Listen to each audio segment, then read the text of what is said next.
7 অঙ্গরাজ্যে জরুরি অবস্থা।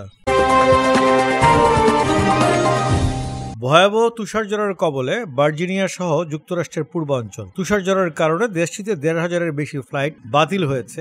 7টি অঙ্গরাজ্যে জারি করা হয়েছে জরুরি অবস্থা। বিবিসির প্রতিবেদনে বলা হয়েছে, তুষারপাত, বৃষ্টি ও শীতকালীন ঝড়ের কবলে বিপর্যস্ত যুক্তরাষ্ট্রের বাসিন্দাদের জনজীবন। দেশটির মধ্যাঞ্চলে রোববার শক্তিশালী শীতকালীন ঝড় আঘাত এনেছে। এতে হুমকির মুখে পড়েছে বেশ কয়েকটি অঞ্চলের কোটি কোটি বাসিন্দার জীবন। বিবিসি বলছে, নিউ জার্সির গভর্নর ফিল মার্ফি অঙ্গরাজ্যটির কয়েকটি কাউন্টিতে জরুরি অবস্থা জারি করেছেন।